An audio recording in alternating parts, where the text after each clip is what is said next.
Muy buenas tardes a todas y todos. Bienvenidos nuevamente a este ciclo de conversaciones sobre la serie El General Naranjo, entre la verdad, la ficción y la falsedad histórica. Mi nombre es Angélica Chaparro, soy la coordinadora de prensa del colectivo Abogado José Alvear Restrepo, y esta tarde voy a estar moderando esta conversación que tiene unos invitados y unas invitadas muy especiales. En primer lugar, vamos a saludarlos a cada uno de ellos. Nos acompaña el maestro Raúl Rosero, compositor, arreglista, publicista, director de orquesta. Buenas tardes, maestro. Y está él en compañía de su hijo, Juan Raúl Rosero. Les damos una fraterna bienvenida. Gracias, Angélica, y qué bueno tener esta charla. Muchas gracias por habernos invitado junto a mi hijo, que es un testigo pues, de todo el drama que nos pasó. Pues aquí toda la mayoría somos víctimas de las grandes tragedias en Colombia. Pues la nuestra es algo distinto, porque nosotros no éramos participantes de ningún movimiento, pero somos las víctimas y nos la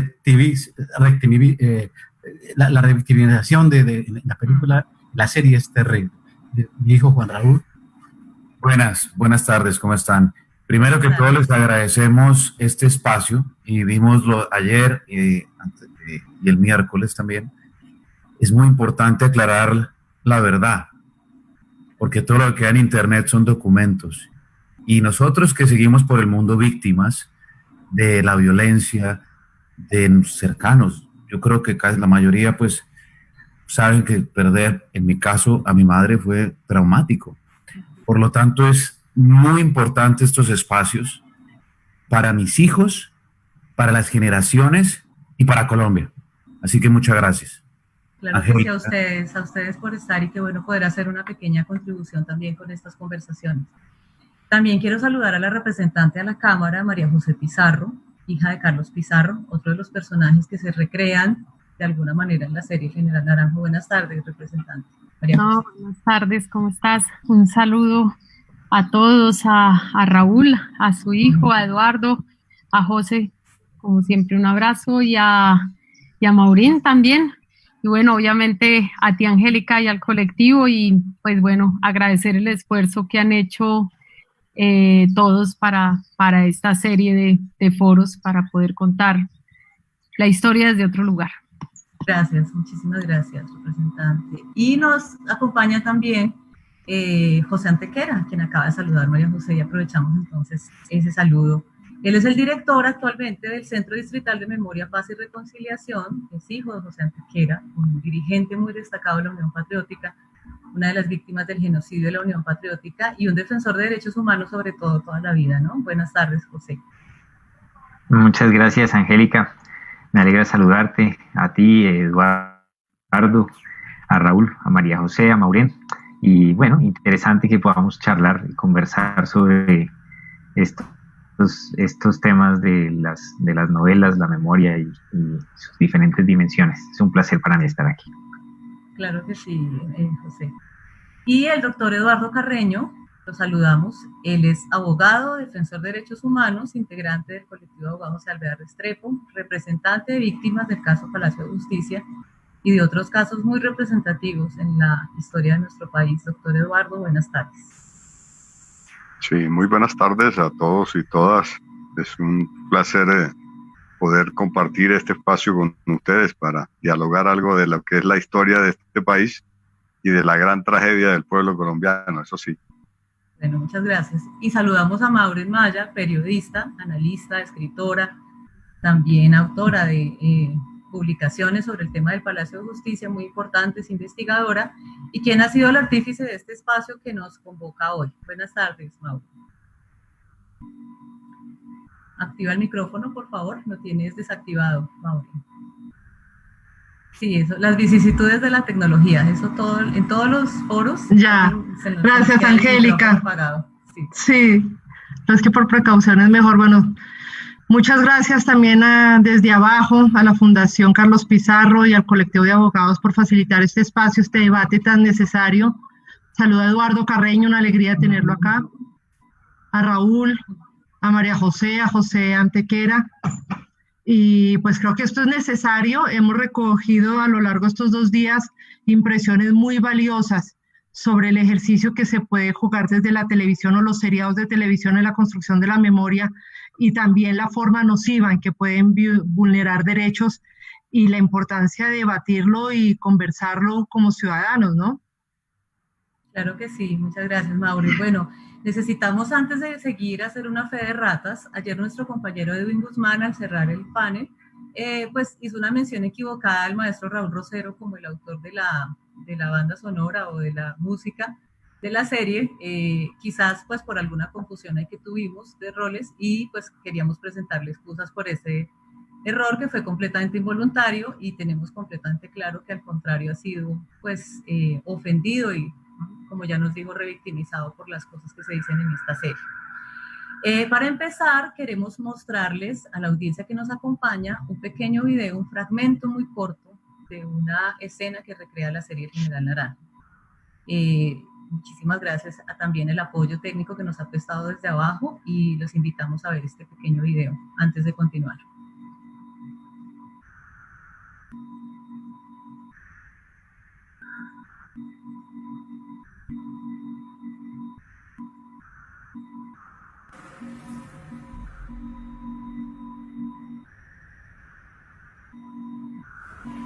Hombre, qué cagada la muerte de Iván Mariño. A mí el hombre me caía bien, nos va a hacer falta. Ojalá los del G31 han aprendido la lección con esto. ¿Este tipo qué está diciendo? Pues que ustedes no pueden seguir negociando con el gobierno. Es que son unos faltones. Ah, pero tampoco podemos seguir eternamente echando plomo. Es que a los fierros también les llega la hora de retirarse, ¿o no? ¿Cómo va a negociar? ¿Con miedo? ¿Pidiéndole permiso al gobierno para que no los mate? ¿Quién es que está metiendo? Byron. Es mi nuevo asesor político. Él va a hacer mi contacto con ustedes y tiene orden de financiar lo que ustedes quieran hacer. ¿De cuánta plata estamos hablando? Depende del operativo que vayan a hacer. Si nos interesa, vamos de una. Ese es un negocio que no se ofrece todos los días.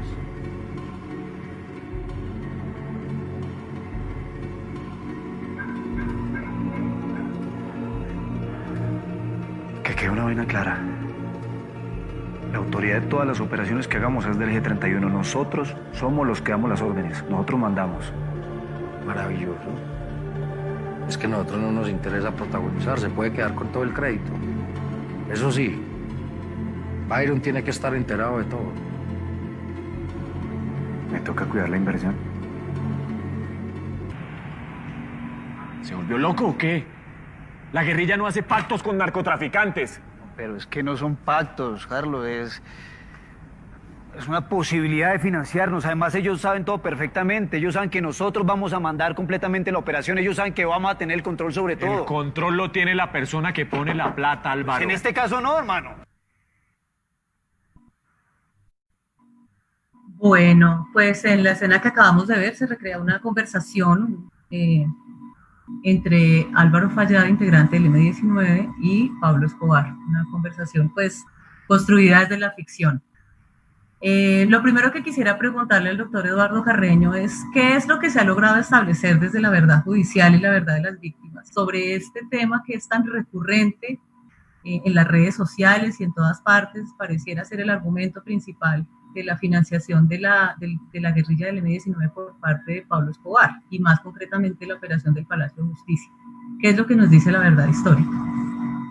Bueno, en el proceso penal no aparece mención alguna a los recursos del M19 para el operativo.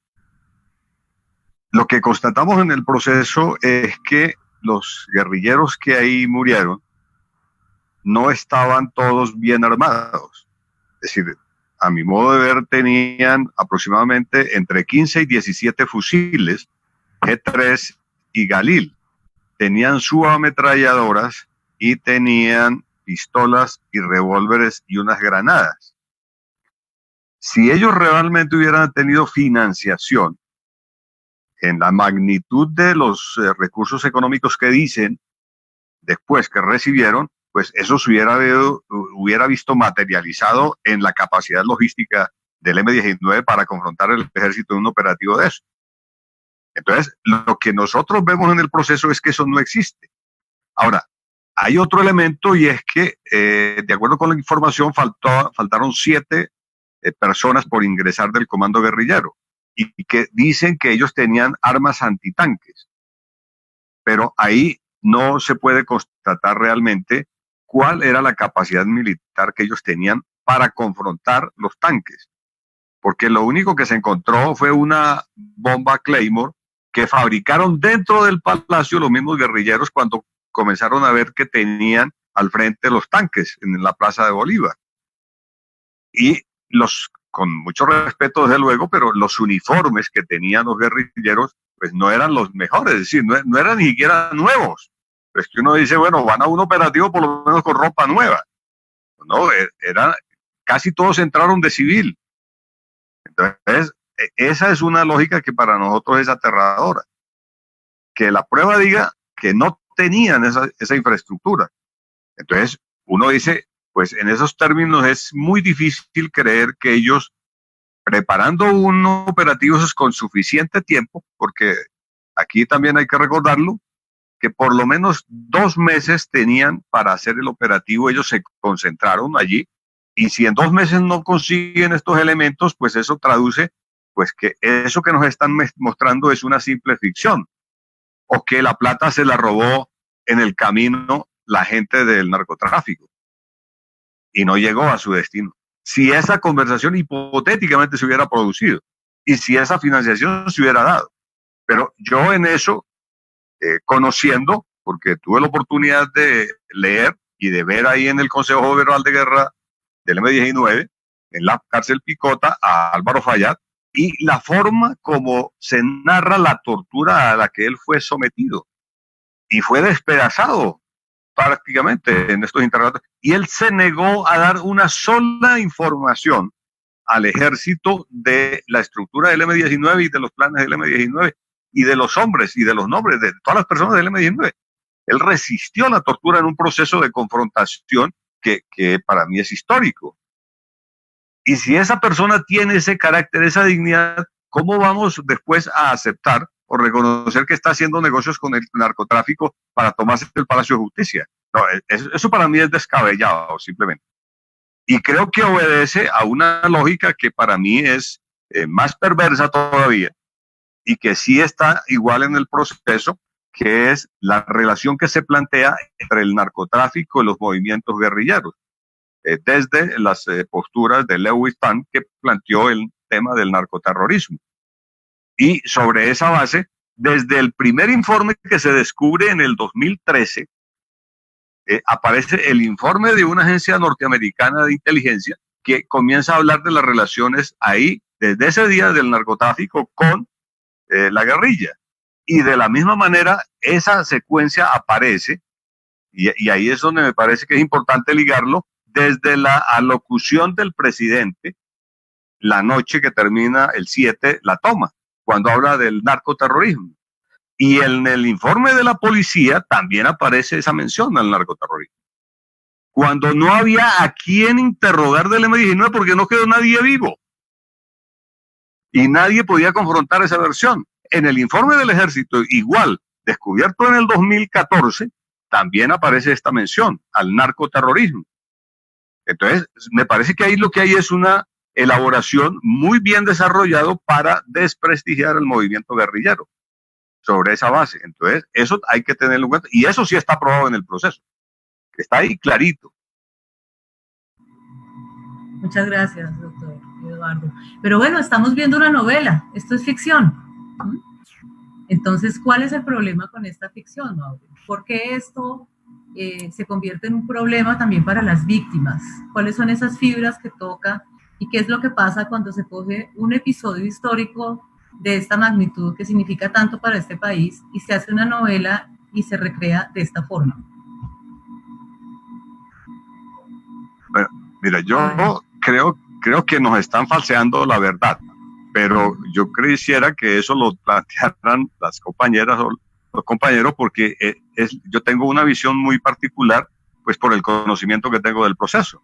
Pero lo que nos están planteando es algo que no es cierto o algo que no existe. Y cuando eso se plantea como la verdad, explicada y planteada por un general que en esa época era capitán, Y sobre eso creo que hay que profundizar y hablar muchas cosas, porque él era el director de la DIJÍN, de la policía a nivel nacional, y él fue el que hizo el estudio de seguridad sobre el Palacio de Justicia. No solamente de la infraestructura física, sino de las personas que allí trabajaban y laboraban. Y eso tiene para mí implicaciones muy serias y muy profundas por el conocimiento previo que tenían los organismos de inteligencia del Estado sobre la toma del Palacio de Justicia por el M-19. Entonces, él sí juega un papel muy importante en eso, pero que no lo ha podido explicar en la justicia todavía. Y que pues habría que profundizar, pero yo sí tengo, por lo menos en lo personal, muchos interrogantes que hacer. Y tendría mucho que preguntarle al general sobre ese informe de inteligencia. Claro que sí. Maureen, preguntábamos por qué esto ha sido tan grave para las víctimas. ¿Por qué si estamos hablando de una novela y la novela tiene la licencia de la ficción, de recrear las cosas? ¿Qué pasa con esta ficción en particular? El micrófono, Maureen. De nuevo el micrófono. Gracias. Listo. Lo que pasa es que cuando hablamos de ficción, hablamos de la imaginación del escritor, hablamos de unos recursos literarios, hablamos de unos instrumentos narrativos que permiten dar coherencia a un relato, que es muy diferente cuando bajo la figura de la ficción se calumnia, se atenta contra la verdad, se vulneran los derechos a la honra. La Corte Constitucional ha dicho que hasta las personas fallecidas tienen derecho a la honra y a la memoria. Se están violando derechos a la intimidad, a la verdad histórica, a la memoria. Bueno, ahorita nos hablará José Antequera y María José más en precisión sobre esto, pero esto genera un conflicto muy serio, porque se está tratando de imponer como cierta una versión falsa, no solamente desde el punto de vista judicial, sino también histórico y literario, de las investigaciones que se han hecho, material probatorio, desmienten esas versiones. En este país que hemos visto tantos horrores, hay un caso que resume de manera escabrosa la violencia de Estado, la imposición de esas verdades oficiales. Es el caso del maestro Raúl Rosero. Lo que pasó con su esposa es una tragedia enorme. A nombre del Estado fue asesinada su esposa, se destruyó su familia y ahora intentan acabar con su honra, con su buen nombre, acusar a su esposa, a él, de cosas totalmente falsas. Entonces ahí es importante separar la ficción de la falsedad. Y aquí se está incurriendo en delitos que, ya nos dirá el abogado, tienen que ser demandados, tienen que ser corregidos y tienen que ser subsanados por la productora, porque estas verdades oficiales que laceran la dignidad de las víctimas no pueden hacer carrera y no pueden institucionalizarse como la memoria de nuestro país a través de las series de televisión, que es a lo que acuden muchas personas para informarse de lo que está pasando. Y si nos muestran material histórico, pues el daño es enorme, porque se da a entender que es una serie de valor histórico cuando no lo es. Claro que sí. Y yo quería preguntarle a la representante María José Pizarro, ¿cómo ha recibido esta serie? En esta escena aparece una breve referencia a Carlos Pizarro, pero hay otras también que hablan de una amistad con Pablo Escobar y otras cosas. Para usted, ¿qué ha significado? ¿Cómo la recibe? ¿Cómo percibe esta ficción histórica que se pretende hacer? Pues lo primero es que no es la primera vez que esto sucede.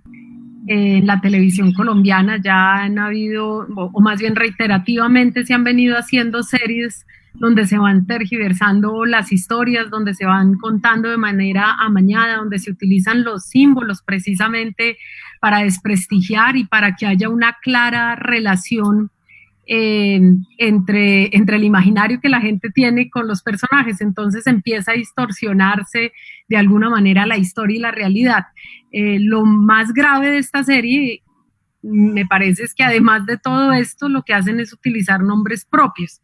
Esto no había sucedido. Yo recuerdo muy bien cuando precisamente Gustavo Bolívar, que así fue que lo conocí, hizo la serie de Los Tres Caínes.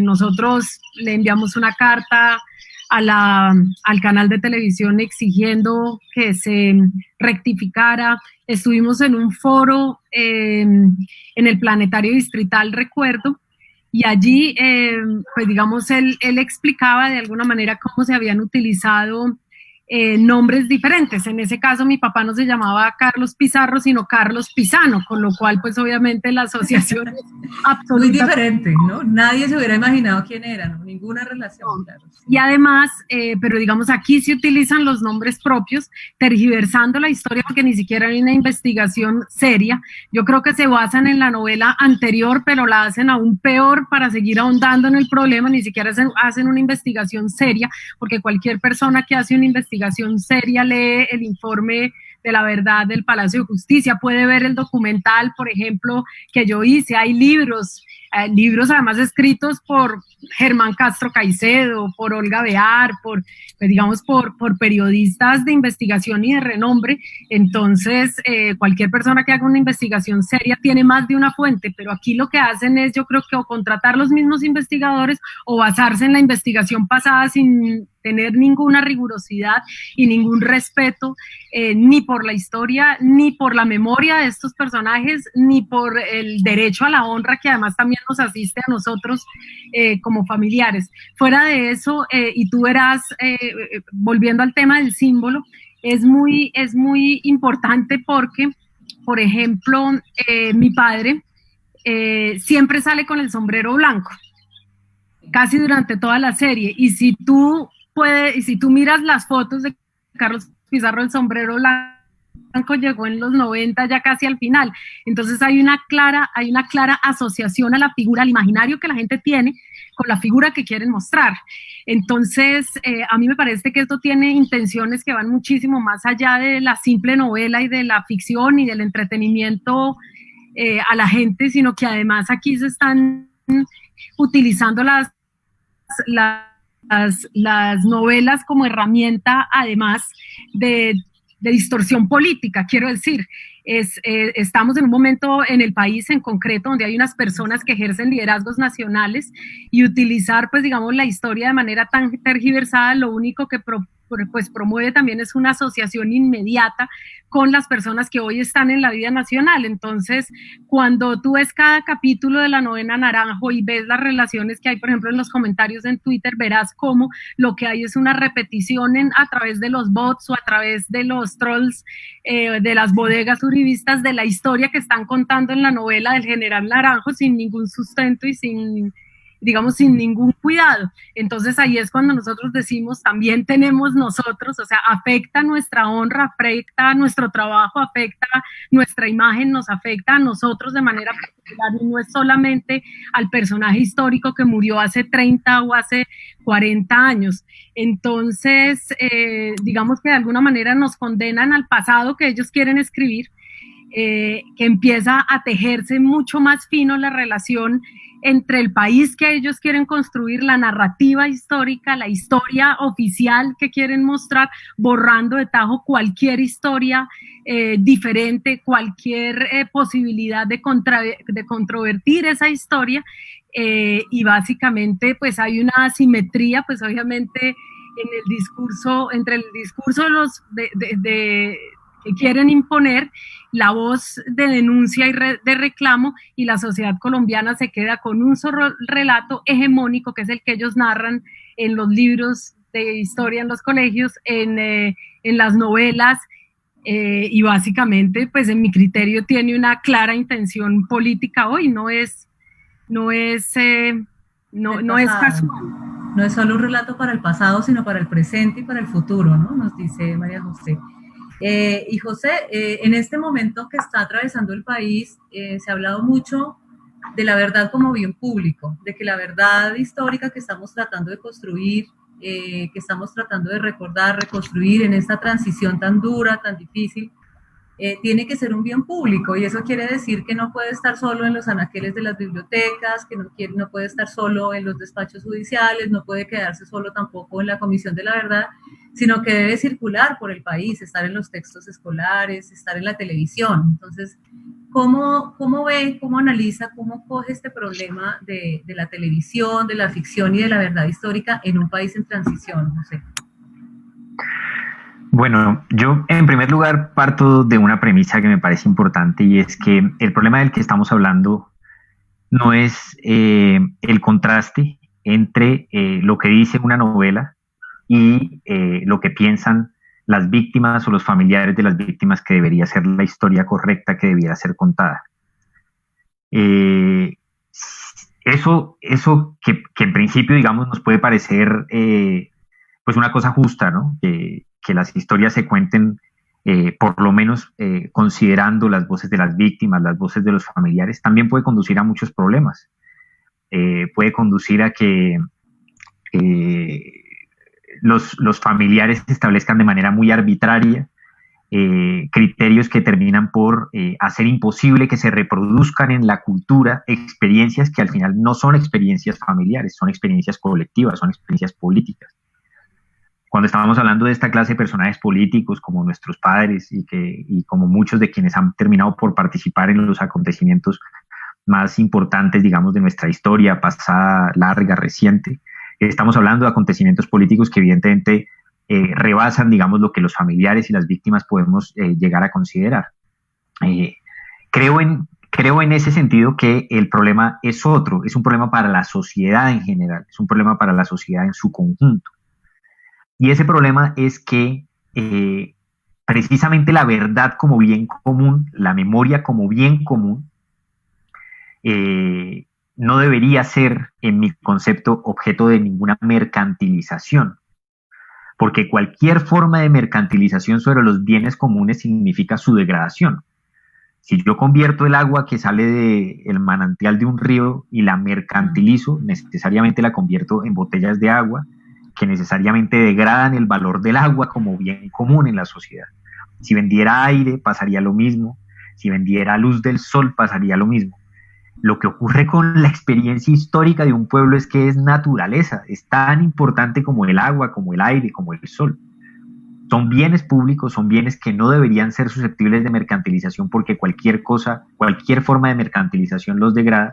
Y creo que lo que demuestran estas novelas es que precisamente son esa forma de mercantilización en donde se ve evidentemente la degradación.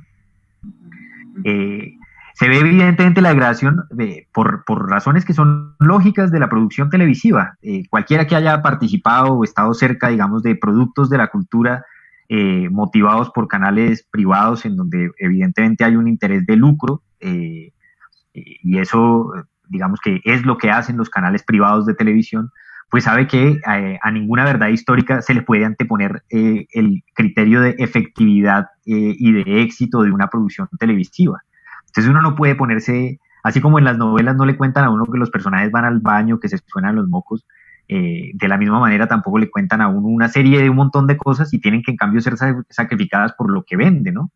¿Qué es lo que vende en un país como el nuestro? Bueno, lo que vende es mostrar que Pablo Escobar era un personaje tan malo, reafirmar, digamos, esa maldad por encima del M-19 y por encima del que venga, ¿sí? De lo que sea, porque Pablo Escobar tiene que seguir siendo el villano de la película y todo lo que haya que decir de él es digamos, válido para poder mostrar una película de acción. Lo que vende, evidentemente, es mostrar las acciones de cualquier movimiento guerrillero como acciones de los malos de cualquier película. Y eso es lo que de hecho nos ha pasado a lo largo de la cultura, por ejemplo, de la cultura norteamericana, y nos ha pasado con muchísimas películas que hemos visto, que seguramente hemos disfrutado, y que lo que pasa es que como no estamos en ese país, seguramente no conocemos la historia y no sabemos qué es lo que nos están diciendo en términos mentirosos, pero probablemente nos ha pasado con 1000 series, con 1000 películas, que incluso nosotros hemos visto, que incluso hemos disfrutado. Eso le pasa a la gente con Batman, ¿no? Que uno no sabe si Batman es un justiciero o un paramilitar. Después de que uno hace el cálculo, sí, no se entiende sí, pero eso es exactamente lo que ocurre en estos casos. Entonces, yo en ese sentido creo que lo que significa la memoria, no diría la verdad, porque ahí creo que cada vez más nos estamos dando cuenta que no es que no existan las verdades, sino que evidentemente siendo las versiones históricas parte de la disputa política, lo que deberíamos tener mucho cuidado con hablar de qué es la verdad, porque eso nos puede salir bastante costoso, pero en todo caso creo que la memoria es un bien común, e insisto, no debería ser objeto de mercantilización, y creo, para terminar, que quienes están prestando a esa forma de mercantilización, quienes ya se han prestado a esa forma de mercantilización, han cometido verdaderos actos criminales en Colombia, tanto como si hubieran embotellado el agua, tanto como si hubieran vendido cajas de aire para que la gente respirara. y en este momento creo que deberían cuestionarse mucho, entre otras cosas, personas que han participado de estas producciones y que hoy, por ejemplo, se reclaman progresistas. Ahí en esa escena yo veo a Julián Román, una persona que aparece todos los días reclamándose como progresista, y me pregunto qué clase de ser humano participa de la mercantilización de la experiencia histórica de un pueblo, y al día siguiente dice, bueno, qué pena, es mi trabajo, ¿no? ¿Qué clase de personaje también como Gustavo Bolívar se ha hecho millonario, absolutamente millonario, vendiendo botellas de agua, mercantilizando la experiencia histórica de un pueblo y luego diciendo, es mi trabajo, es parte de lo que hago en la producción cultural, y todos pues muy bien, muy contentos y muy tranquilos? Eso me parece que es muy complicado. Bueno, pues tengo que contarles que ayer estuvo Gustavo Bolívar y un poco vivió, o sea, tuvo que ser interpelado por las víctimas, ¿no? Dijo que se sentía como el director de la serie General Naranjo, contó su experiencia con los 3 Caínes, y yo creo que terminó haciendo una reflexión y un reconocimiento sobre que, pues, que si bien no se trata tampoco de la censura, estos espacios y este reclamo de las víctimas es algo que acepta, que asume y que de lo que ha aprendido mucho. Yo creo que es importante también eso, ver que puede haber de pronto transformaciones o cambios que se logran, por ejemplo, con un fenómeno como el de las víctimas frente a los 3 Caínes. Pero bueno, también siguen las preguntas que planteamos, que son muy, muy válidas. Yo le voy a dar la palabra al maestro Raúl Rosero, claro que sí. Es lo siguiente que queríamos hacerlo con un espacio muy especial, porque tenemos el segmento donde se habla de la muerte de Álvaro Fayad, de la serie, y enseguida, entonces, queremos escuchar al maestro Raúl Rosero para conocer cómo ha sido todo este impacto. Si me permiten, entonces vamos a ver el segmento para que luego ustedes nos cuenten qué ha significado todo esto. Les agradecemos a los compañeros desde abajo permitirnos ver este segmento.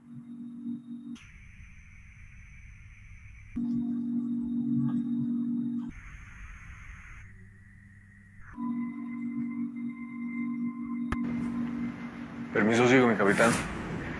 Mi capitán, ¿ya hay luz verde para el operativo de Álvaro Fayad? ¿Fayad?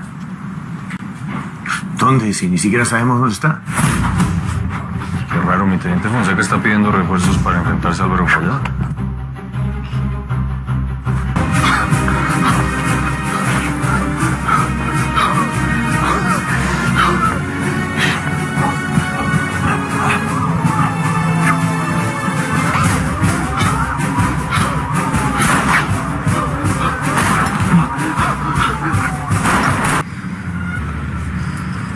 Monazos.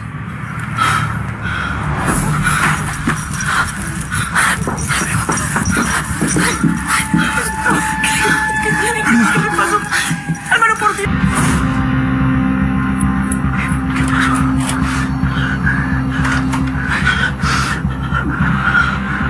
Nos quitaron la luz.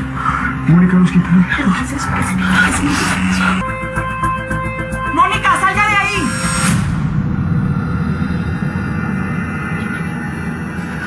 ¿Qué fue? ¿Qué fue? Esa es la vieja de la que yo le rindo. ¡Mónica, salga con las manos arriba!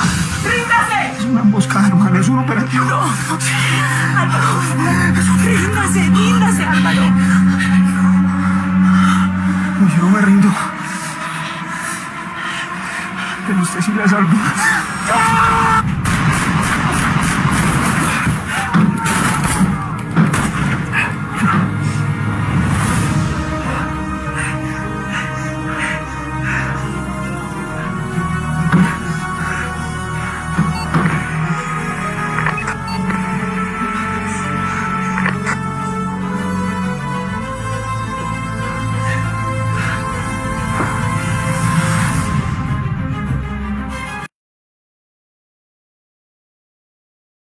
Bueno, pues ahí vimos esa recreación de la muerte de Álvaro Fayad, que ya la habíamos visto el pasado miércoles y que ya fue aclarada, digamos, dentro de su contenido histórico, que realmente no se trató de ese enfrentamiento que presentan ahí, sino de una ejecución extrajudicial.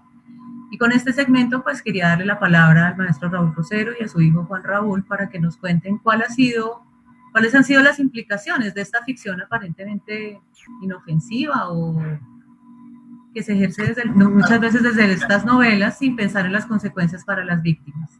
Sí, yo voy a dar la palabra a mi hijo porque, es decir, somos 2 víctimas de una secuencia muy larga. Esto viene de hace 34 años, no solamente de la novela. Venimos de 34 años de dolor. Mi hijo va a hablar más cerebral. Y yo soy muy pasional.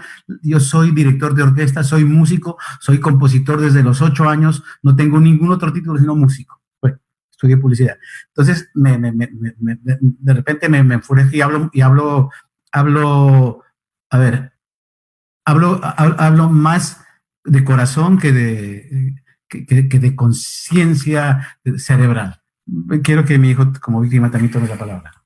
Sí, mira, Angélica, gracias. A ver, lo primero es que nuestra molestia no es ni política, ni de izquierda, ni de derecha, ni de centro, ni de absolutamente nada. Quiero que quede absolutamente claro.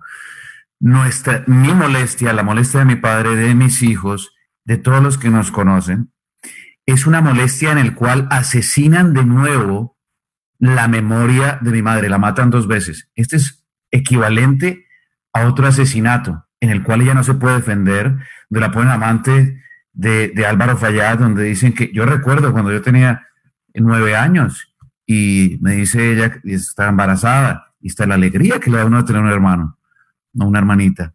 Y entonces esa parte tan delicada nos la tocan. Entonces es más grande que cualquier tema político, ¿no? La parte, eso está aquí y sinceramente no nos interesa. Para nada. Para nada. Quiero que quede absolutamente claro. El tema es esa memoria de la madre que es tan delicada, donde mi hija de 13 años me pregunta, papi, ¿pero cómo así? Que ponen Rosendo. Primero le cambian una letra o 2. 2. Si eso se llama ficción, qué pena, pero estamos en Colombia con tanta poca imaginación y este libretista murió el año pasado. Pero no es solamente el libretista. ¿Quién aprueba eso? ¿Quién fue el que aprobó eso? Porque es una serie que necesita presupuesto. Entonces nuestra molestia no es de queja, porque estamos tristes o nuestra queja es una demanda. Nuestra queja es una tutela, que vamos a ir a las últimas consecuencias. Y lo que aprendemos hoy día es que de verdad tenemos que escribir también nuestra historia y lo haremos de manera clara para que quede bien clara la historia, sin pedir favores, pero que quede claro. Porque esto, si no hay una responsabilidad, si no hay una ley protegiendo a las familias, como se dijo al principio, este es un tumor que queda en la memoria de los colombianos y mundial y de las familias. Y te digo, nuestro ejemplo como familia ha sido salir adelante después de esto, porque sinceramente después de una tragedia de estas, como de pronto lo ven en Guerra de las Galaxias, uno puede ir del lado de la bala otra vez, decir, no, bueno, uno de hijo de 9 años decir, bueno, vamos a vengar esto de una manera, y no, porque sabemos que esa no es una solución verdadera, decir, no, ¿por qué le hicieron esto? Pero la solución verdadera es ir con la ley, de nuevo, no es política, no, es con la ley, y que se deje claro la memoria y lo sucedido que fue una demanda que ganamos contra el Estado, y está en el internet, disculpas de todo, pasó. Y eso es lo que tenemos como realidad, que vamos a seguir nosotros peleando por esta realidad. El abogado, para ver todo este desastre en todo este tiempo, el primer abogado que llevó el caso, Tarcisio Roldán, fue asesinado. El mismo día, al cumplir 4 años del asesinato de mi esposa. Tarcisio Roldán. Entonces esto es de vidas, y sé que todos somos víctimas de esto, pero no queremos que quede clara la parte genuina de nuestra angustia y de nuestra preocupación y de lo que debemos solucionar. Esa es la parte que quería dejar clara. Muy gracias, Margarito. Sí, yo tengo que adicionar lo siguiente. A raíz de la emisión de esta serie, pues, yo no soy muy aficionado a verlas, pero me llamaron de Bogotá, de Europa, amigos, gente que ha trabajado conmigo, mire maestro, lo que están diciendo de usted, ¿qué es eso? Vi la novela, vi los 2 capítulos, pues volvimos a sentirnos víctimas de nuevo, a que nos mate de nuevo la historia de Colombia. Después de lo que pasamos hace 34 años, cuando asesinaron vilmente a mi esposa, que no tenía nada que ver con nada, absolutamente ver con nada, ningún movimientos, ni ejercicios políticos, ni yo tampoco. Yo era director de una orquesta sinfónica. Colombia me ha visto como director de la OTI, como músico. No hago sino hacer música, poner en alto mi país cuando dirigía esas cantidades de festivales. Y cuando me encuentro con esta pesadilla, estábamos con mi hijo de 8 años, vamos llegando al apartamento y qué escándalo, ¿qué pasó aquí?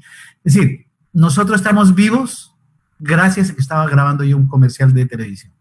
Y quería además, en la tragedia que sucedió, mi hermano Fernando tenía 7 años y él estaba en el apartamento. Él estaba en el apartamento cuando pasó todo este tema del operativo. Entonces, cuando llegan en la mentira esta, que ponen a Rosendo, que lo ponen como, de nuevo, esa imaginación mediocre, la llamo yo, mediocres.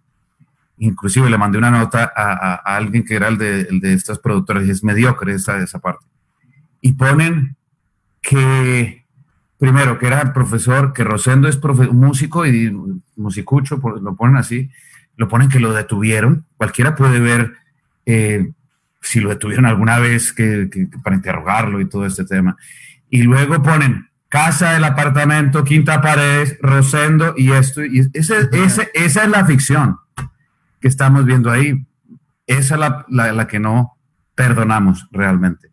Y mi hermano, como víctima, obviamente no está aquí porque él fue muy afectado, bastante. Y él estaba ahí cuando pasó todo eso. Chiquitico y dormido. Él casi, yo creo que él borró todo eso de su memoria. Sí, pero yo quisiera ampliarles lo que la gente no sabe, que yo voy donde llamo a Castro Caicedo, mi amigo, el escritor. Yo, mira lo que acaba de pasar. Vente ya, vamos a la Procuraduría, voy a la Procuraduría, ¿qué pasó? Yo no sabía qué había pasado, no sabíamos. El procurador pidiéndome excusas, el general, el ministro de Defensa pidiéndome excusas. Todo el mundo me pidió excusas, menos el escritor de este bodrio. Hombre, eso quedó aclarado el 14 de diciembre de 1994, ganamos la demanda absolutamente en su totalidad. Reivindicamos el derecho moral y el derecho patrimonial. El derecho moral, por primera vez, se gana en Colombia. Por primera vez lo empezó el doctor Tarcisio Roldán, pero lo asesinaron también un día 13 a los 4 años. Ganamos. Queda claro, eso todo el mundo lo vio, para que nos revictimicen en este momento de una forma tan desagradable, tan ofensiva, tan rastrera. ¿Y por qué lo digo que es rastrero? Porque en ese tiempo el maestro Raúl Rosero hacía las novelas de Caracol Televisión, donde se hace donde se emite la novela. Pero sigo siendo el rey. Yo hacía Notas de Sociedad con Carlos Vives, con Tuyo es mi corazón. Yo era la estrella de Caracol en la época. En la época que pasan los sucesos. Era como Samuel Duque, que es el productor de la productora, la dueña de la productora. Yo trabajo como director de Cuánto vale su actuación, del Reinado de Belleza. Es decir, que yo no era el desconocido Rosendo. No. El Rosendo, músico, es lo único que atañen, ¿no? Músico malo. Ok, malo. Pero a Rosendo le matan a la esposa en el apartamento y Quinta Paredes. ¿Por qué no ponen en las ferias? ¿Por qué no ponen en otro pueblo? ¿Por qué nos ponen al señor a Fallar, que muere justamente en el apartamento de Raúl Rosero, pero ahora es el apartamento de Rosendo, y ahora sé que la esposa de Rosendo es la amante de Fallar? Hombre, ahí sí, hace poco conocí a la esposa, a Carmen, me parece tan ofensivo contra ella, contra los hijos, contra esos 2 muchachos que tienen la misma edad de los míos. Uno, mire cómo es. Uno, era el jefe, estaba metido en eso. Dos, nosotros no teníamos nada que ver, pero las víctimas sienten el mismo dolor. Entonces, demandamos de nuevo a Caracol, quien no se ha manifestado, demandamos a Fox, no se han manifestado, dando distancias, haciéndose los que no han recibido la carta. Nosotros queríamos era parar la novela con una tutela. Las tutelas funcionan, pero le funcionan políticos, pueden parar lo que sea. Nosotros no fuimos capaces. ¿Por qué? Porque dilataron mucho, duramos durante, creo, casi un mes, dilatando, no se pudo parar la novela. Segundo, la reivindicación del nombre de mi esposa. Tienen que hacer los 2 capítulos así como la ponen a mi esposa. Como amante, tiene que ser claro, muy clara la rectificación. Mi amante no era, mi esposa no era la amante de Fallada, absolutamente nada. Yo era un músico dedicado a mi carrera, mis hijos dedicados a su colegio, etcétera, etcétera. Eso es lo que nos está acompañando en este momento, lo que nos concurre en este momento, y además agradeciéndole la invitación y que podemos manifestar esto, que como se dan cuenta, yo no hablo porque leí, yo soy partícipe, yo soy protagonista. Mi esposa no puede hablar, entonces la están atacando muerto, pero así como ella la mataron, y infelizmente, rastreramente, como la asesinaron, y no se pudo defender, yo estuve ahí para defenderla, y puse el corazón y el pecho, y no me importaba si me iban a matar, porque yo tuve muchas amenazas. Sí. Esta es la otra parte que quiero también aclarar, y es, en la demanda fue demostrado que murieron a quemarropa. Sí. Es decir, a centímetros. Este tema fue una masacre, y realmente fueron decenas de tiros, y no hubo una sola bala hacia la policía. Demostrado. Está todo, hay testigos, inclusive la persona que trabajaba como portero, pues, en la casa, en el edificio, y los vecinos están como testigos del sufrimiento, los gritos, todo lo que sucedió, y fue un tema de abuso absoluto y de un asesinato. Y entonces, el ver esta novela y que se regocijen por allá, cuando le mandé también a Samuel Duque, le digo, señor, ¿qué es esto? No, Juan Raúl, esto es de la imaginación, esto es ficción, esto nada que ver. Rosendo, sí, se parece a tu apellido. No, tranquilo. O sea, nosotros no somos bobos, por decirlo así, ¿cierto? Y entonces, esa es la parte que la vamos a hacer hasta las últimas consecuencias, hacia una tutela, 2, 3, 4, las miles que haya que hacer hasta que se cansen. Digan, no quiero ver más a estos señores. Lo haremos. No sé si quieres agregar algo. No, está bien, gracias. No, yo aquí me podría quedar, qué pena con ustedes, hablando que son 34 años y 14 de ser el esposo de Cristina, 34 de ser viudo y 34 de criar a mis hijos yo solo, porque yo no tuve oportunidad ni del Estado, absolutamente nadie, ni la política, ni de izquierda, ni de derecha. A mí nada me ayudó absolutamente nadie para criar a mis hijos y criarlos con moral, con valentía, con principios, que es importante. No, claro que no, maestro. Y Juan, muchísimas gracias a ustedes. Esta también era la idea, que tuvieran ese espacio, que este espacio también significara esa reivindicación, esa poder decir. Si algo nos ha quedado claro en este ciclo es que, si bien estamos hablando de ficción, tiene que haber una ética, una deontología, nos decía Angélica Pérez. Y también nos ha quedado la idea de que una cosa es que puede no haber una verdad absoluta, puede haber varias verdades o varias miradas de una misma verdad, pero lo que sí es indudable son los hechos. Y también que la ficción conlleva una responsabilidad ética, sobre todo cuando se refiere a sucesos de la historia, a procesos que siguen abiertos y a heridas muy profundas, como el caso del Palacio de Justicia. Creo que llegadas en este momento, lo que me gustaría que conversáramos un poco más libremente es cuáles son las herramientas, cuáles son los instrumentos que tienen las víctimas para enfrentar este desafío de una ficción claramente con los dados cargados. No se hace la misma ficción de los personajes que están en el poder a quienes intentaron confrontarlo, desafiarlo. No es la misma ficción hablando de unos o de otros. No se ficciona sobre cualquier cosa. A nadie se le ocurriría hacer un relato de la Segunda Guerra Mundial donde los malos fueran las víctimas y Hitler fuera el victimario. Hay unos límites éticos en la humanidad para abordar ciertos temas. Entonces, llegados a este punto, ¿cómo ven ustedes esas alternativas, esas herramientas que tienen las víctimas ante este desafío de una ficción que pretende imponernos un relato de lo que hemos vivido? Quien quiera hablar, podemos hablar tranquilamente. Yo quisiera hablar porque desafortunadamente me tengo que retirar después de intervenir. Agradeciéndoles mucho la invitación. Simplemente decirles que evidentemente las herramientas con que cuentan no solo las víctimas, sino que siendo coherente con mi intervención, lo que podría ser una demanda social, desafortunadamente son muy pocas, evidentemente.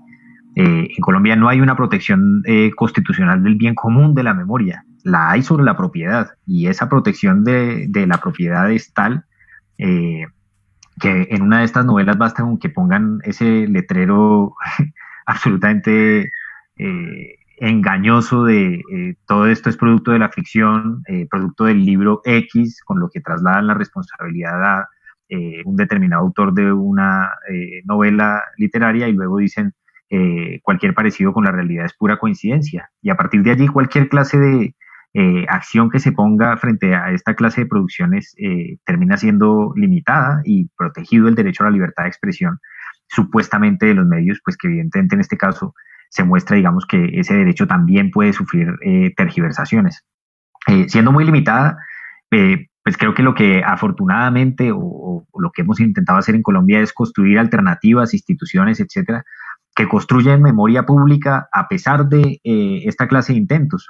Por supuesto, con menos alcance. Lo que puede hacer una institución como la que yo dirijo ahora, el Centro de Memoria, Paz y Reconciliación, o lo que podemos trabajar, o lo que se pudo trabajar desde otras instituciones, otras instancias, lo que se puede trabajar desde las organizaciones sociales, tiene el problema de que es limitado con respecto a la televisión.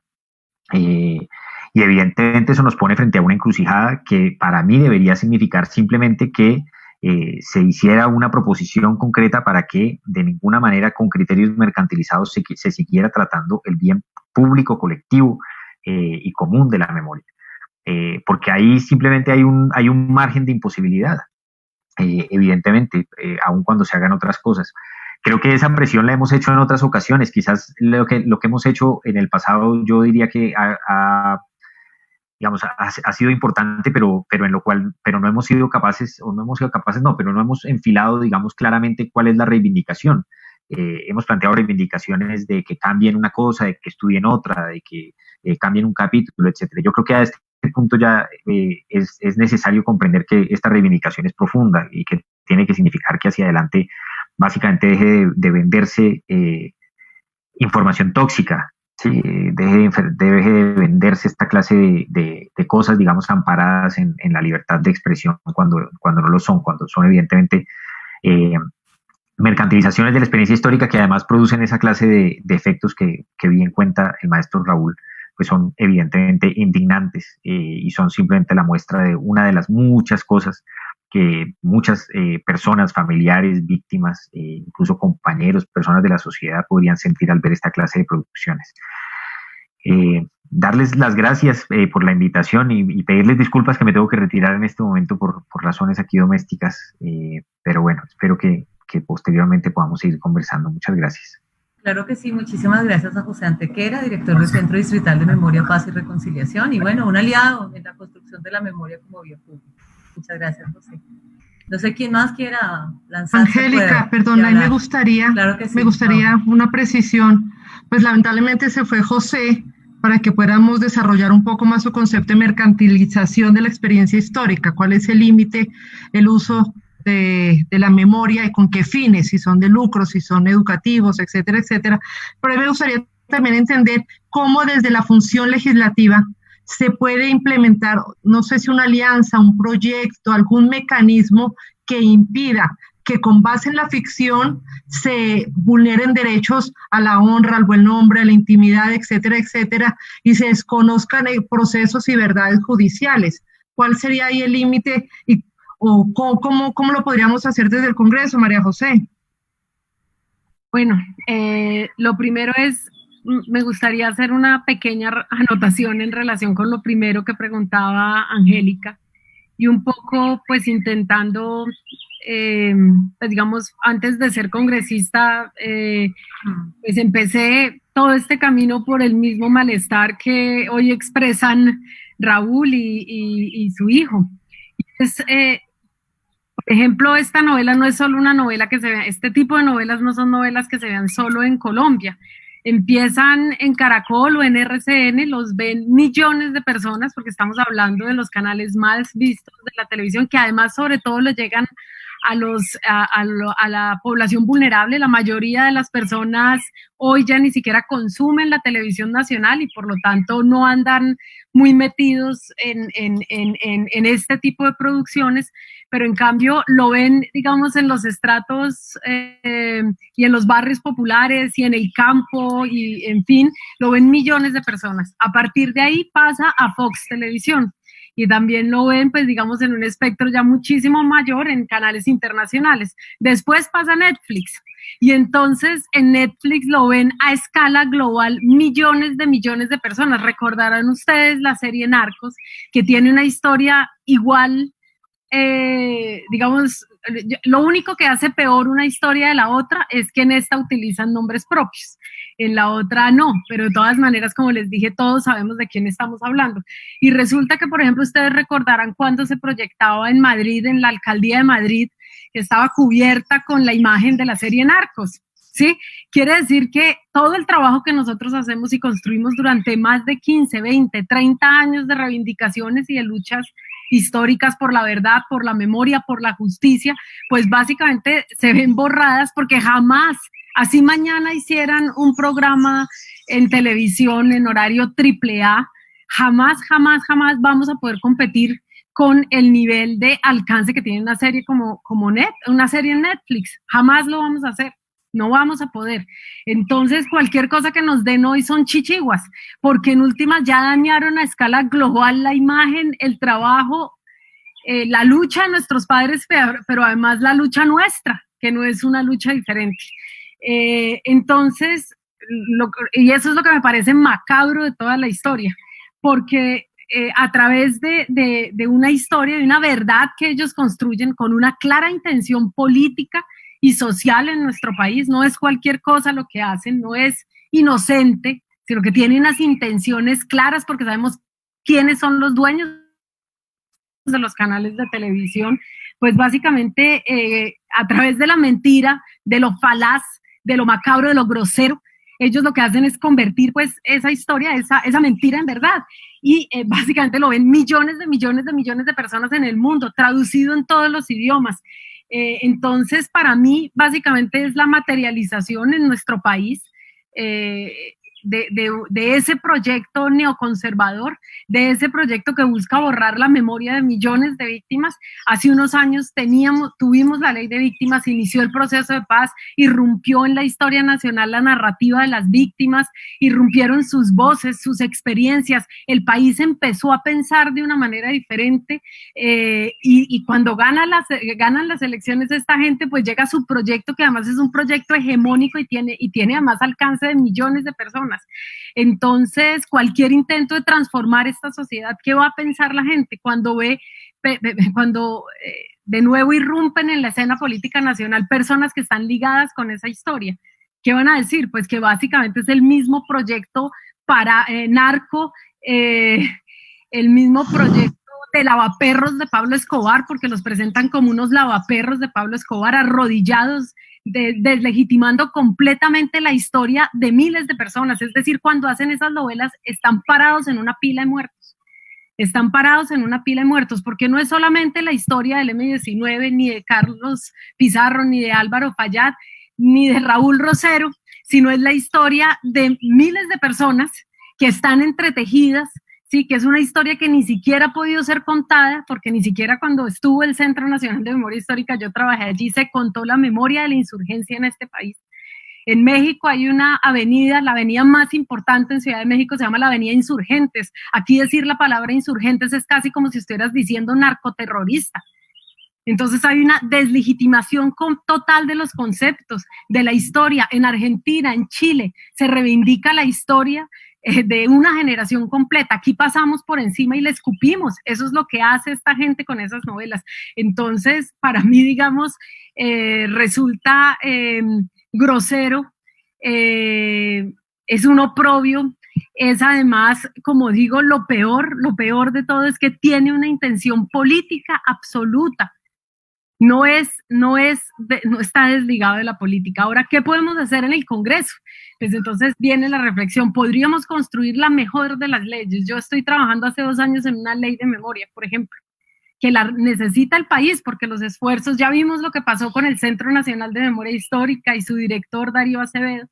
Ya sabemos cuando hay proyectos, gana otro, el Centro de Memoria que hoy dirige, el Centro Distrital de Memoria que hoy dirige José Antequera, estuvo muerto durante 4 años porque no existía la intención política por parte de Enrique Peñalosa de mantener ese lugar como un lugar emblemático de reunión de las víctimas, de construcción de una narrativa diferente, de múltiples verdades y de múltiples memorias. No existe, entonces una ley de memoria es importante. Podemos construir la mejor de las leyes, podríamos construir una ley que precisamente buscara proteger y, digamos, blindar de alguna manera, exigir un tipo de comportamiento en la televisión. Y lo podemos hacer y lo podemos presentar, claro que sí. ¿Qué va a pasar? Vamos a perder. ¿Por qué? Porque no tenemos las mayorías en el Congreso, porque ni siquiera existe en el Congreso un debate plural y diverso. Porque lo que hay son lo que ellos llaman la aplanadora del Congreso, que cuando tú llegas con una ley de estas, ellos tiran su aplanadora, ¿sí? Y nosotros somos 43 intentando defender, y bueno, tal vez otros aliados que a veces hay en otros partidos, muy seguramente dentro del Partido Liberal, del cual hoy no hacen parte los hermanos Galán, por ejemplo, está Rodrigo Lara también. Bueno, tendríamos algunos aliados, pero jamás llegaríamos a las mayorías que se requieren en el Congreso. Entonces, al Congreso le hace falta ¿qué? El debate democrático, le hace falta una diversidad equilibrada de las fuerzas políticas, de manera que tú tuvieses que convencer al otro con tus argumentos, no por los intereses del jefe político que viene y se sienta en medio de la bancada para obligar a su gente a votar como él quiere. Eso no debería darse en el Congreso de la República, pero es lo que se da, esa es la realidad. Entonces, ¿qué tenemos que cambiar en últimas? La sociedad que ellos están buscando que no cambie a través de ¿qué? De este tipo de novelas. Por eso la gente no vota, termina no votando en los barrios. La gente que está pasando hambre, que quiere ni necesita cambiar su realidad, termina votando por ellos para continuar siendo pobre. ¿Por qué? ¿Por qué? Porque vieron la novela y quieren ser como los Caínes, y quieren ser como Pablo Escobar, y quieren ser con todo y lo que quiero a Julián Román, porque lo quiero, además es un aliado en términos políticos, es alguien que nos acompaña, pero quieren ser como el sicario que él representa en esa novela, no como el Julián Román que está en las redes sociales, no, quieren ser como el sicario y como el matón, ¿sí? Entonces, ¿qué estamos construyendo? Una sociedad donde se reivindica es al matón, al macabro, al torcido, ¿sí? Al vendepatrias, como venden a nuestros padres en esas novelas, y básicamente terminan ganando las elecciones. Entonces tienen el control de todo, tienen el control de los medios de comunicación absoluto, producen y reproducen y construyen la historia que ellos quieren. Además de eso, tienen el control en el Congreso, tienen la presidencia y el Ejecutivo. Entonces aquí constantemente, a través de distintas estrategias, lo que se busca es anular a una parte del país que piensa diferente. No es el respeto por la diversidad, no es el respeto por la unidad, tanto que nos llaman a la unidad, pero jamás nos escuchan, ¿sí? Hoy no nos escuchan, hoy nos llenan de procesos judiciales, como nos pasó por ir al Congreso de la República a exigir lo que la Corte acaba de decir ayer, que no se valen las sesiones virtuales, que se debe ir a trabajar al Congreso. Cuando nosotros fuimos éramos unos chauceros y unos payasos, pero la Corte acaba de darnos de la razón. Entonces, ellos utilizan todas las estrategias y mientras tanto nosotros tenemos que ser unos convidados mudos y además agradecer enormemente que no nos hayan matado como hicieron con nuestros padres, porque estoy muy segura que la realidad de Raúl y de su hijo y de sus hijos, no escuché tu nombre, perdóname. Juan Raúl. Juan Raúl. Que nos acompaña. Sería como... No tendrían que estar por fuera del país, ¿sí? No tendrían que estar afuera y podrían estar aquí reivindicando su historia y su memoria. Si a su madre la hubieran tratado con mayor dignidad, si a ellos los hubieran tratado con dignidad y les hubieran dado las herramientas para vivir y permanecer en este país. Por eso las hijas de Álvaro Fallat no están, por eso yo tuve que salir 8 años al exilio, vine aquí a darme la peda por el país que creo, ¿sí? Pero es eso lo que ellos hacen, excluirnos, asesinarnos, judicializarnos. Bueno, pues es un panorama muy fuerte, muy contundente el que nos presenta María José. Muchas gracias. Sí. Muchas gracias. No, tranquila. La idea también de este espacio es que sea esa voz que ha sido acallada y mancillada por ese tipo de producciones. Nos gusta mucho escucharla. Pero yo quisiera un poco matizar el pesimismo de María José, justamente con algo que mencionamos al comienzo y fue la experiencia de los tres caínes. Positivismo porque, por ejemplo, aquí estamos, aquí seguimos, pero además, por ejemplo, la experiencia de los tres caínes fue muy interesante porque se logró convertir en un movimiento ciudadano, ¿sí? Que logró impactar incluso la pauta que tenía esa serie. Unió muchas voces, no solo las de las víctimas, sino las de las familias, pensando en los niños y las niñas que justamente, como nos decía María José, pues siguen pensando que estos son sus héroes. Y se logró una presión muy interesante y la serie se terminó de manera precipitada y tuvo unos impactos económicos para los canales y se levantaron a hablar de censura y bueno, pasaron cosas. Es decir, cuando tomamos la decisión de decir no más, creo que pasan cosas también cuando somos como esas mayorías y usamos ese poder, el poder que tiene la audiencia también. Eso es una cosa que la gente que nos está viendo debe saber. El poder de estas series también se lo da la audiencia. Las series y todos estos televisados revictimizantes y terribles no son nada sin audiencia. Solo quería como dejar aportar eso. Doctor Eduardo Carreño, ¿qué herramientas tienen las víctimas? ¿Qué pueden hacer las víctimas frente a algo que es ficción? Mira, yo en eso creo que es absolutamente legítimo el derecho a la rectificación o el derecho a que se aclare la historia de acuerdo con lo que realmente esté probado. Que se utilice la tutela o cualquier otro mecanismo jurídico para que eso se logre, hay que hacerlo. En eso me parece que es absolutamente legítima la postura que tiene Raúl Rosero, pues para demandar y cuantas veces haya que hacerlo en las instancias que haya que hacerlas. En eso estamos totalmente de acuerdo. Pero yo aquí me encuentro con otros problemas que son más complejos, que tienen que ver con el control y el poder que se maneja en los medios de comunicación, de los cuales las víctimas, ni los procesos, ni los movimientos sociales tienen ningún control. Entonces aquí se tiene que actuar es después de los hechos, no antes. Entonces, esa es una dificultad que es aterradora, pero es así.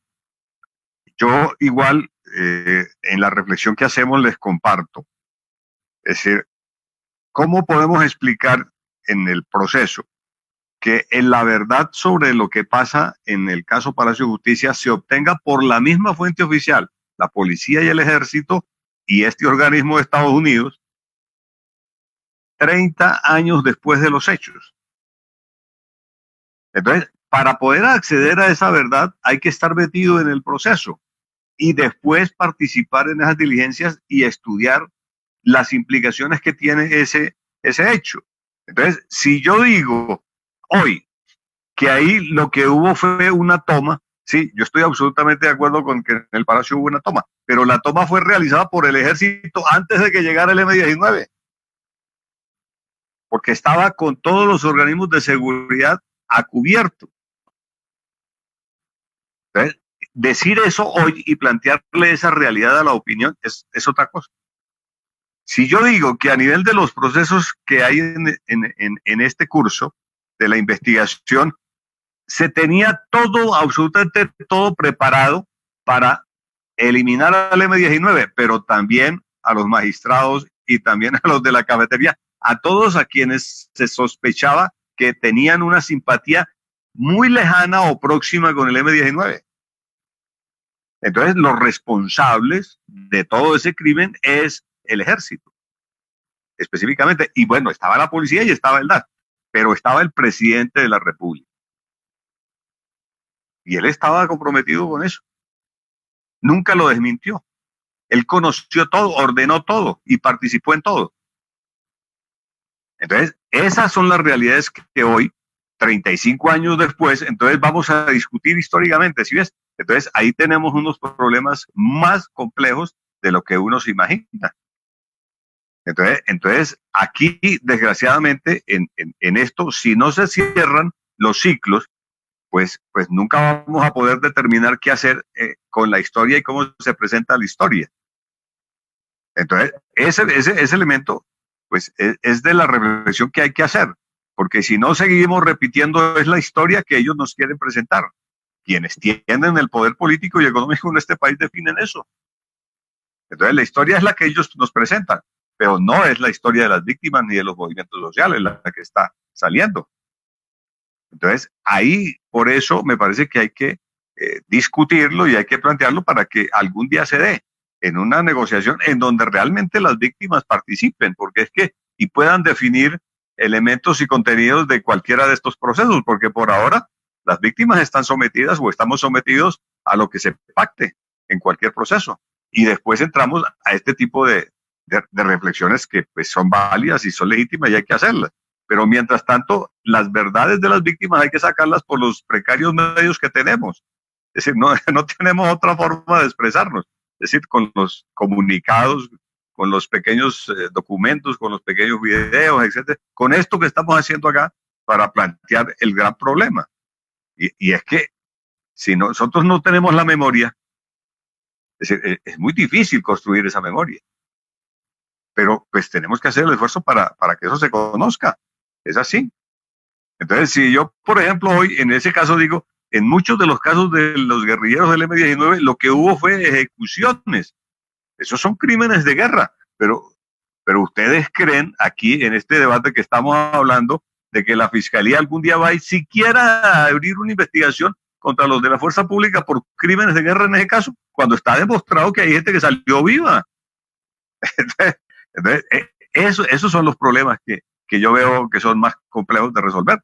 Entonces, ahí estamos. Y por eso, estas realidades hay que seguirlas trabajando. Y por ahora, creo que seguimos utilizando los precarios elementos que tenemos al alcance, pues, para dar la pelea, porque no hay otra forma. Mauren quiere hacer una pregunta al doctor Carreño, no quiere perder la oportunidad de tenerlo, uno de los grandes conocedores de todos estos temas y de esta época. Sí, justamente quiero aprovechar su presencia porque me sigue inquietando mucho la burla con la que se transmite o se proyecta la historia. Es decir, no es Rosero, es Rosendo, no es Cristina, es Mónica, no es M-19, es G31, pero van planteando unas infamias que realmente son muy dolorosas y generan un daño enorme. Es decir, muestran a Pizarro, porque es Pizarro, y planteando el asesinato del presidente de la Corte Suprema de Justicia cuando eso en ningún expediente fue demostrado. O sea, eso es totalmente falso. ¿Y qué pasa? La gente que lo ve dice, los criminales del M-19, ahí está la hija. Y empieza esa cadena de odios, de venganzas, de retaliaciones, de mentiras, de infamias. ¿Cómo se puede parar eso? O sea, no basta con unos medios marginales, precarios para llevar la memoria. Tiene que haber una acción decidida. No basta con que rectifiquen, como logramos con los 3 Caínes, porque son rectificaciones inocuas. Como dice María José, se sigue imponiendo una versión con elementos más poderosos y con recursos más potentes a los que nosotros contamos. ¿Cómo se puede subsanar esto de una manera definitiva y evitar que sea reincidente? Porque estamos repitiendo lo mismo ahora con el descaro, con el abuso del uso de nombres de personas reales. Es decir, esto es un atropello desde todo punto de vista, es una violación gravísima. Tiene que haber una acción total, frontal, definitiva. ¿Qué se puede hacer desde la justicia, doctor Carreño? Bueno, mira, yo ahí, pues, con tristeza tengo que plantearlo. Pero hoy estamos muy tristes, no puede ser triste. Pero, sí. Es decir, A mí me consta en el proceso, y por lo que he estudiado, de que con las armas del M-19, que están todas incautadas, no se mató a los magistrados. Sí. Eso sí está probado. Sí. Lo que no nos presentaron nunca ni nos facilitaron nunca en la investigación fue las armas oficiales para hacerle los dictámenes de medicina legal para ver quién de ellos era el que había matado a los magistrados. ¿Bien? Entonces, esas dificultades existen. Cuando hay verdades que se han planteado, cuando se dice, por ejemplo, que Reyes Echandía fue el que le pidió a la policía que retirara la vigilancia. Eso lo desmienten los hijos, lo desmiente Azonal Judicial, porque él estaba en Bucaramanga en una serie de cursos, etcétera, pero son hechos absolutamente puntuales. ¿Ves? Pero la realidad histórica y el poder lo siguen manejando ellos. Arias Cabral le sigue diciendo que es inocente, o Iván Ramírez. Entonces, cuando las pruebas dicen que ellos dirigieron todo, que sabían absolutamente todo, que prepararon todo y que estuvieron al frente del operativo. Sí. Entonces, pero resulta que eso, nos demoramos 35 años para que la sala penal de la Corte lo diga en el proceso. Entonces, yo ahí, por eso lo lamento. Pero cuando uno no tiene los elementos para discutirlo y probarlo así de entrada, pues vamos a quedar con esa secuela. O, ¿cómo es posible que al día de hoy todavía no es posible plantear que Estados Unidos estuvo en el operativo metido y vinculado? Cuando facilitó los radios de comunicación para toda la fuerza pública, todos. Cuando en 8 horas trajeron los explosivos desde Estados Unidos, del Comando Sur, para dinamitar las placas de los baños. Pero no se ha investigado ni se ha preguntado a nadie con esos explosivos que utilizaron los norteamericanos ahí, pues cuánta gente quedó herida o cuánta gente murió producto de esas detonaciones. Eso no se va a investigar nunca en esta fiscalía, ni en ninguna administración de justicia acá. Es decir, ni en la JEP. La JEP no va a tener, no va a investigar eso. Entonces, ahí es donde yo encuentro unas barreras que son de ese orden.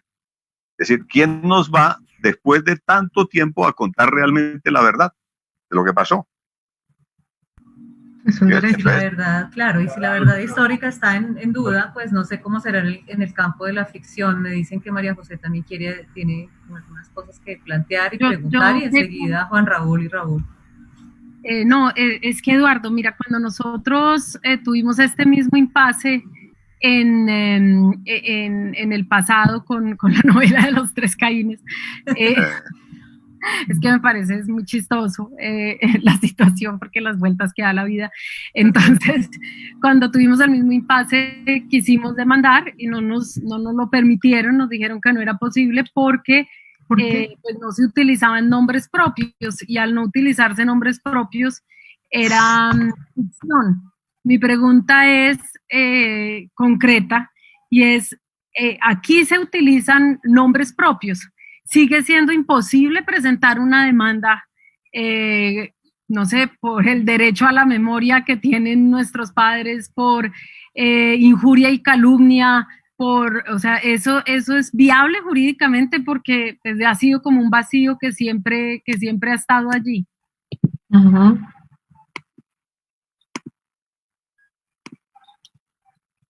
Yo creo que sí, y hay que plantearla. Creo que tienen todo el derecho de hacerlo. Pero el tema concreto es cómo yo demuestro en el proceso que esa conversación no existió, o que lo que hablaron ahí y que presentan no fue la realidad cuando están muertos. ¿Y cómo se demuestra que sí ocurrió? Exactamente. ¿Cómo vamos a demostrar de que esa reunión sí existió? Entonces, es la ficción o la versión del general Naranjo y su libretista para decir eso, frente a lo que pueden o no decir las víctimas en este caso. Bueno, pero en el caso de la familia Rosero hay un expediente, hay una condena por parte del tribunal. No, pues en el caso Rosero estamos de acuerdo. Sí. Es más claro. Pero la otra, para mí, en esos términos no es tan clara. Porque se estrella uno con eso. ¿Cómo vamos a reconstruir eso? Para decir que me están calumniando, me están injuriando, cuando ninguno de los dos existe ya. Son los desafíos también de este formato de ficción. ¿Ves? No sé si cuando a uno le presentan la ficción en esos términos, queda uno estrellado. Yo quisiera preguntar, Angélica y Morini. Claro que sí, claro que sí. A ver, yo tiendo a pensar muy positivo también, por alguna razón irracional, siempre pienso positivo, y pienso que cuando sucedió lo de mi mamá en el 86, de nuevo, teníamos 9 años, tenía yo 9 días, todo el mundo le dijo a mi papá, no lo haga, no demande, porque vivimos en este negativismo que no se pueden hacer las cosas, que no podemos luchar por lo nuestro porque siempre están los malvados, que no se puede hacer. Pero una cosa que sí hizo y fue en las 24 horas siguientes, con todo el riesgo que había y todo este enredo y todo eso, fue buscar y hablar con todos, desde el ministro al presidente, mejor dicho, faltó el Papa. Y plantear esto, y hicimos una que aparte no silenciaron esto ni siquiera con el abogado que Tarcisio Roldán, que lo asesinaron. Y seguimos hasta que se ganó. Entonces yo pienso, no solo, a ver, en Colombia, sino viéndolo un poquito más a nivel internacional también. No hay, por ejemplo, en Estados Unidos cosas que suceden, estos movimientos de ahora que uno en la vida se le hubiera ocurrido, pasado en la cabeza, que tantas demostraciones y cambiar tantas cosas.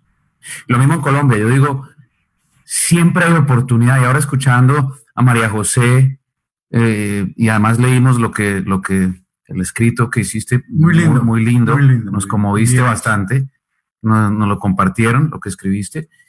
Yo sí tengo mucha esperanza en el país, tengo mucha esperanza que la verdad es de las cosas que pueden durar años y podré que estemos muertos, pero al final se va a saber. Al final va a salir alguien, al final sale una pista y se desentierra todo eso. Yo no creo que estemos marginados a un pesimismo eterno en Colombia. Colombia es un país muy lindo. Somos colombianos, un país muy lindo, y de verdad creo en el poquito a poco. Pero estos foros que están haciendo ustedes claramente es una oportunidad de ventilar todo esto de otra forma que en el pasado era imposible. Imposible. Esto, sinceramente, tú lo puedes hacer viral y se puede ver millones de veces más que la tal novelucha esta. De verdad. Ver más a Angélica, ver más a Morín. Con niñas bonitas, muy lindas. María José, por todo el tiempo. Entonces, estos son los formatos que debemos seguir insistiendo día a día, y estoy seguro que en esa lucha venceremos.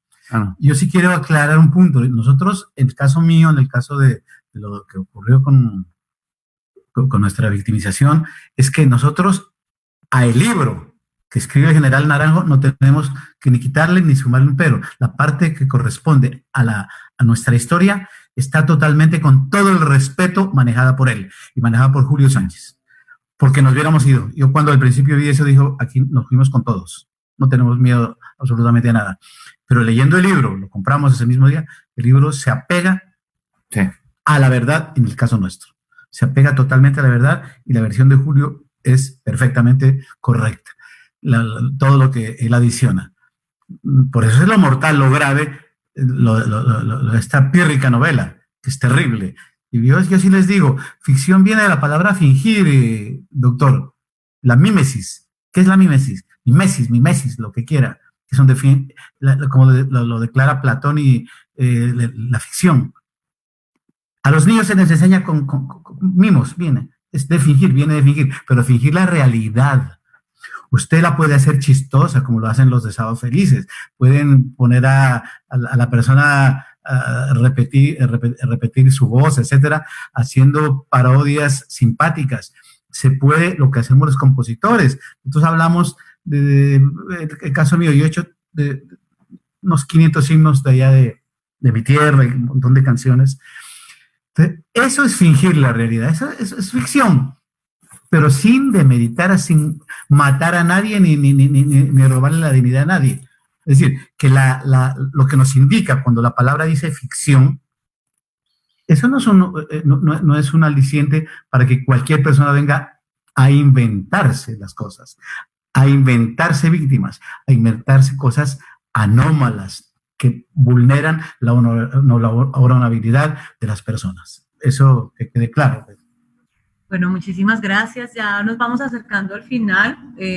Por desgracia también en Internet tenemos algunos límites de tiempo, entonces yo quisiera darles la palabra final para hacer algunas conclusiones, empezando por la representante María José Pizarro, que también nos tiene que dejar, y pues para que dejemos un mensaje también a la audiencia que ha visto esta serie, a la audiencia que ha visto esta serie de conversatorios, y a la gente que sigue construyendo verdad y memoria, representante.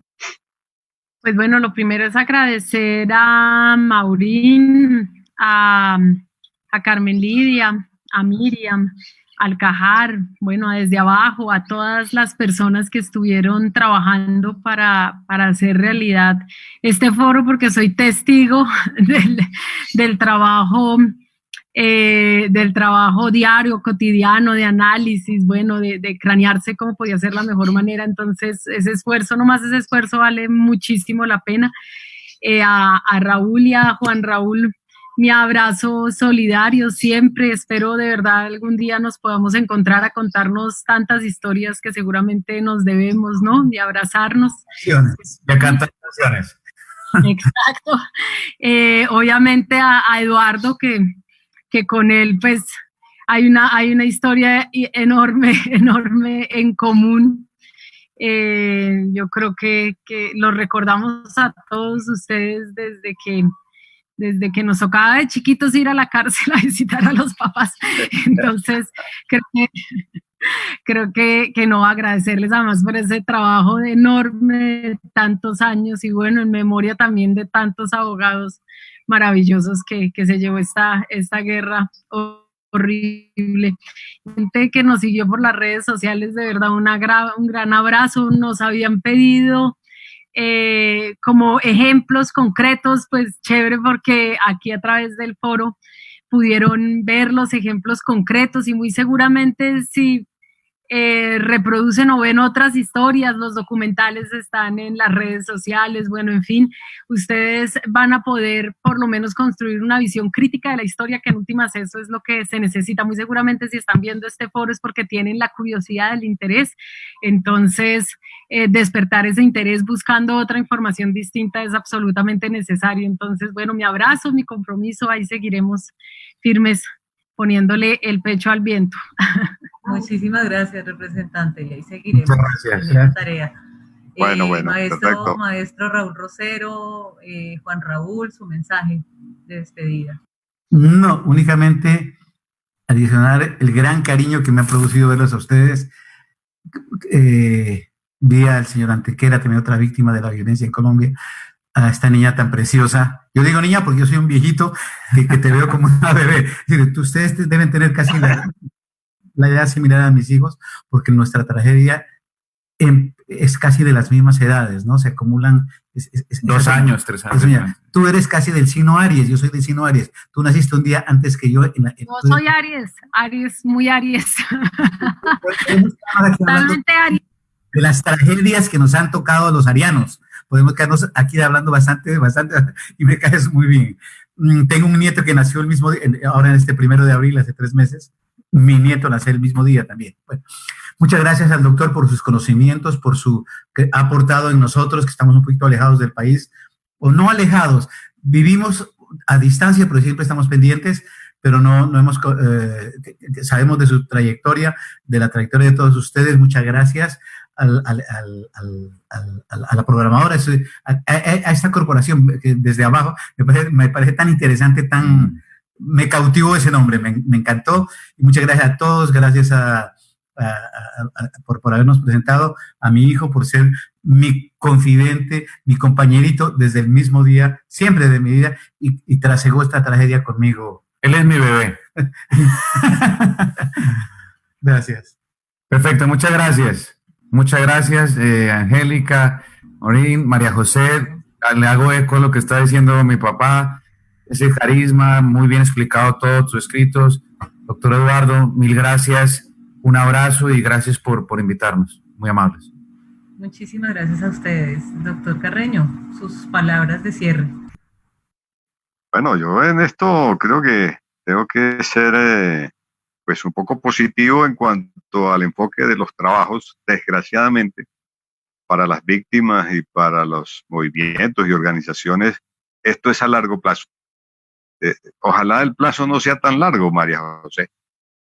Ojalá algún día la gente realmente se pueda poner de acuerdo desde lo popular para que esto avance y para lograr conquistar realmente cosas grandes pues para todo el pueblo, porque sin esto es muy difícil. Y mientras tanto, pues seguimos con la misma tranquilidad y siempre y cuando nos dejen trabajando en estos procesos para buscar algo de la luz en esas realidades tan difíciles de acceder. Pero al final estamos de acuerdo, algo llega y algo se sabe. Y eso sí hay que compartirlo. Entonces, ha sido un placer compartir con ustedes y conocerlos, pues. Muchas gracias. Y Maureen, las palabras de cierre, la conclusión de este ciclo también, por favor. Bueno, muchas gracias. Realmente creo que fue una oportunidad haber visto lo que vimos o lo que no vimos de la serie, pero poder compartir este espacio y generar esta serie de reflexiones a partir de lo que nos plantean los medios de comunicación, aparte de unirnos en lo que creemos, en las luchas que hemos mantenido durante tantos años, también nos permite desmitificar un poco los medios de comunicación en el sentido que los canales también son instrumentos, que los podemos usar de múltiples maneras. Así como se presenta esta serie Naranjo que viola derechos fundamentales, asimismo también a través de los medios y de otros instrumentos de comunicación masiva o también alternativa, se puede ir posicionando un discurso diferente, más coherente con la verdad, con la justicia, con la solidaridad, con los valores humanos en los que nosotros siempre hemos creído. Paralelo, desde la Fundación Carlos Pizarro, se está impulsando la campaña para recoger firmas y solicitar a estos seriados que rectifiquen.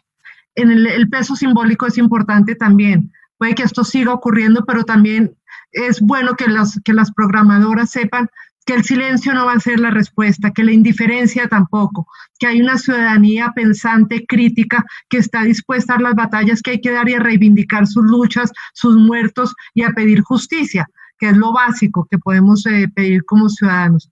Entonces, en ese sentido, creo que este espacio nos aporta, nos une, y muchas gracias al maestro Rosero, a su hijo, por habernos acompañado, que la tragedia de ustedes es también nuestra tragedia, porque hemos sentido y hemos visto con indignación el trato que le dan al maestro Rosero en la serie y cómo desdibujan de una manera tan burda, tan baja. Lo mismo el papá de María José, lo mismo con Álvaro Fayad.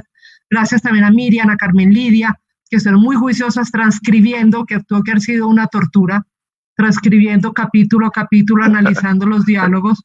No fue fácil. A Lirio, que también nos estuvo acompañando, el colectivo de abogados. Angélica, muchísimas gracias por la pilera y por el amor y por haber sumado y haber creído en esta iniciativa, y que ojalá sigamos repitiendo. Ojalá Carreño nos siga acompañando porque nos ofrece muchas luces. Y gracias a todos, y a José que se fue. Qué lástima, que nos haya gustado ampliar un poquito. Y aquí seguiremos en estas luchas cotidianas por un país más justo y democrático. Gracias. Gracias. Muchas gracias a todos. Están muy bien. Que tengan buena tarde. Un abrazo. Hasta luego. Gracias. Un abrazo. Gracias. Chao.